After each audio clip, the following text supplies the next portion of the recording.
Own your future. In this part of the show, our guest shares their big vision for the future and the steps that they are going to take to get there.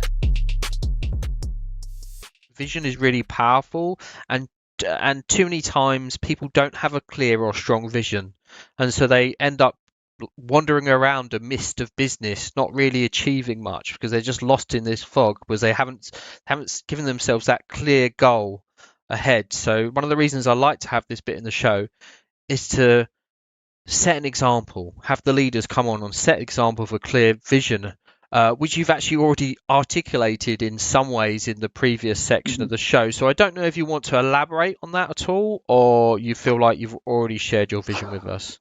My vision is a world in which people are responsible, and the stupidity can't be socialized, and where human beings are free to actually act and voluntarily choose to help other human beings should they need to, and removing the most important lever of power from the hands of a few bureaucrats who are completely out of touch with what people generally want, right? So people make decisions best for themselves, particularly when you allow them and leave them alone to, make those decisions. And yeah, for me, like, the vision is helping that happen in an entrepreneurial capacity through my business today, and then tomorrow through my writing, and then longer term through the actual building of private cities where we can manifest these principles, in live action.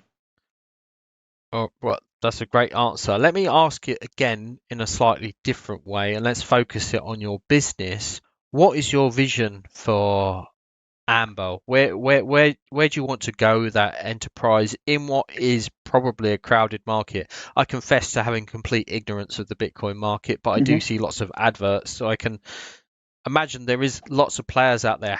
What's your vision for standing out long time beyond niching into just Bitcoin? Yeah, well, the niching in the Bitcoin is like the focal point, and then what comes from that is really interesting. Is all of these other applications and players, like all the noise in the market, they've literally built themselves around trading. So all their businesses are about trading, as I said, shitcoins between each other and like basically gambling, right? What we're doing is we're helping people save in the form of Bitcoin. And then we're going to use Bitcoin as the pristine property that it is. So a lot of people don't realize the primary reason why Australia, America, UK, Canada, New Zealand, like the Western world was able to get extraordinarily wealthy was that it had really strong private property rights. And those private property rights manifested themselves particularly in business and real estate mainly, where people were able to draw against the equity in there in the form of dollars, and they were able to enhance lifestyle and compound their wealth. Those private property rights are at the core of a prosperity, right? Now, you look at the developed world, there is no property rights. You can't go and buy something and know that tomorrow it's yours. And as a result, there's no capacity to plan for the future, and then everything sort of falls apart. Like, it stays poor. Bitcoin is perfect private property rights backed through mathematics, which means when someone deposits some Bitcoin on Amber, for example, I don't need a government to tell me that this is theirs. Like, mathematically, it's proven it's theirs. They deposited. So what I can do with that is I can lend dollars against that Bitcoin to a user. So we actually take what has made the West prosperous over the last couple hundred years, the ability to draw cash against property.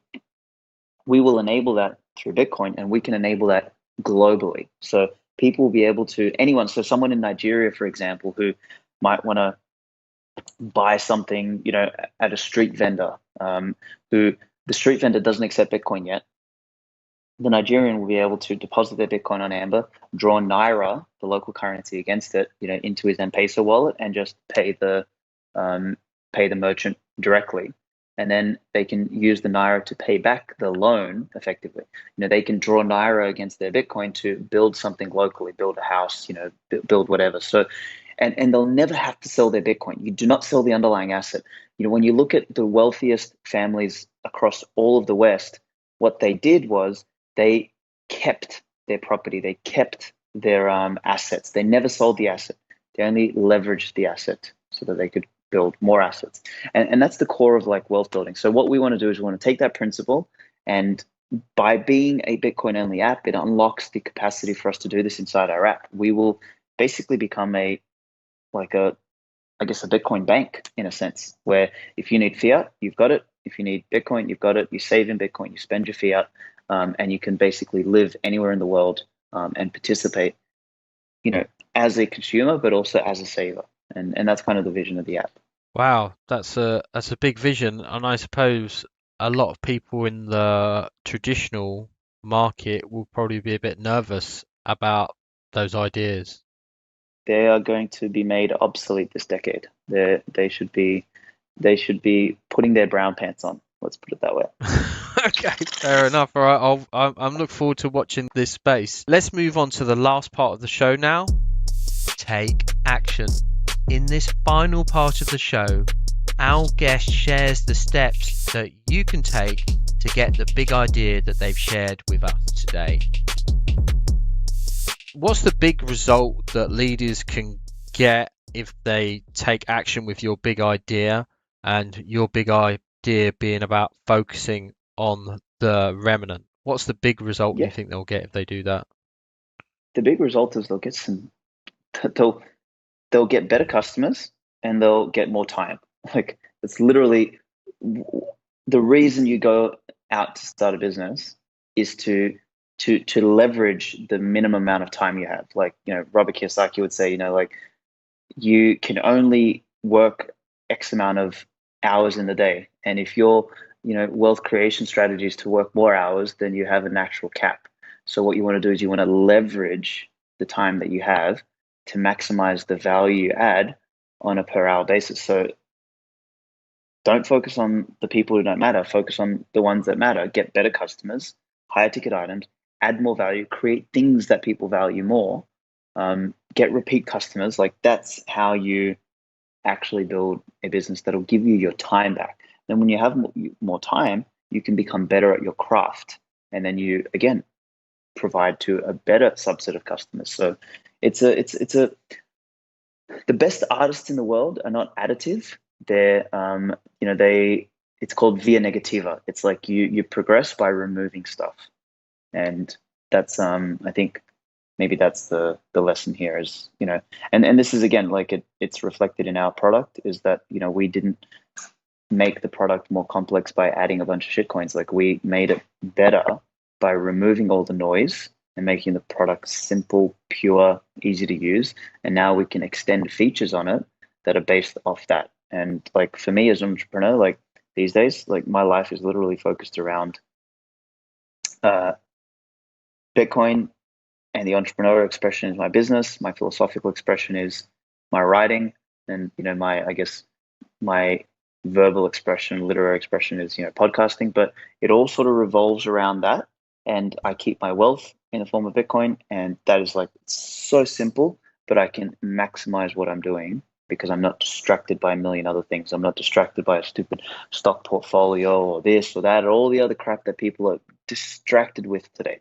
Like cut it all out, buy some Bitcoin, focus on your best customers, focus on your best work. That's it. Your life will be way better. Okay, well, thank you for that, those insights that you've shared with us today, Alex. I just want to end by saying this show doesn't do investment advice, so please do your own investment research before you make any financial decisions. If people want to learn more about you and your ideas, Alex, where can they go to?